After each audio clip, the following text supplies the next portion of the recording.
Have you ever wondered why doesn't the sound of a rocket launch kill you? For rockets like the Falcon Heavy, the sound energy produced by the engines can be actually very damaging to the rocket itself as well as the surrounding buildings. In this video, we are going to look at the method that NASA uses to reduce some of the sound damage. When a rocket lifts off from the launch pad, the engine exhausts fire-hot gas into the flame trench. Along with the incredible heat energy coming from the engines, there is also a lot of sound energy.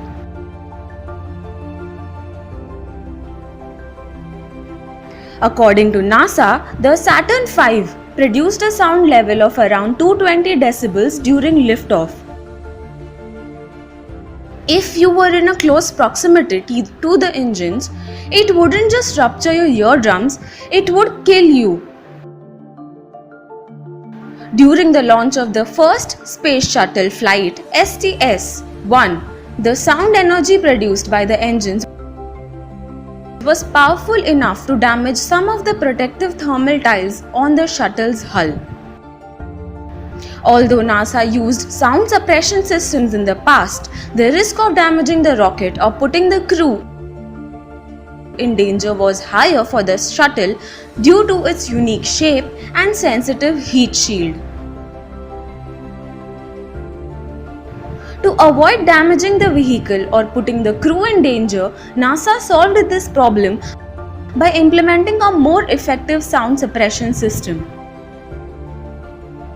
This consists of a large water tower at the launch site, which dumps over 1 million pounds of water onto the launch pad in just 40 seconds.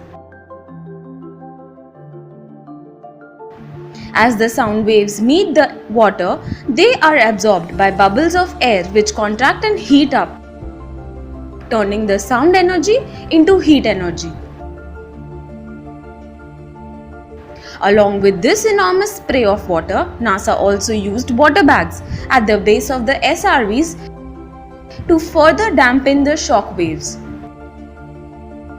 These were large nylon bags, each one about 1 foot wide and 1 foot deep, filled with water and stretched across the SRB flame holes.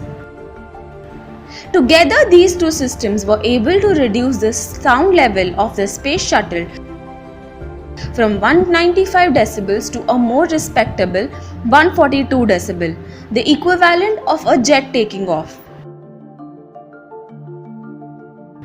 Although it can be very difficult to see the water deluge system in action, it's during a sound suppression test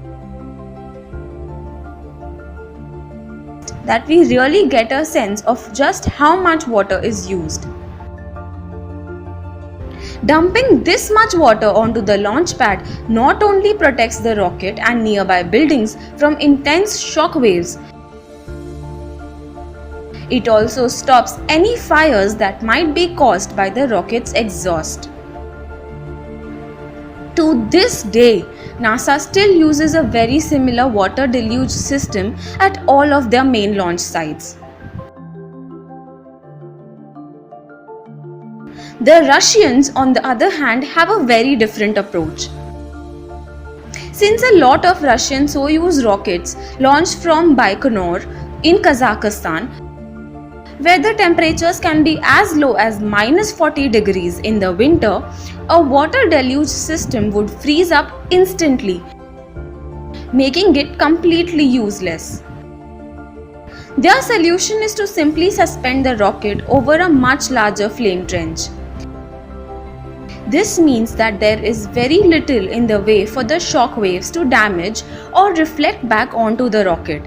So although rocket science deals with some of the most complex engineering challenges, it's interesting to see that some problems can be solved with very simple solutions. Please subscribe to our channel to learn more about space. If you have any questions, make sure to leave them in the comments below.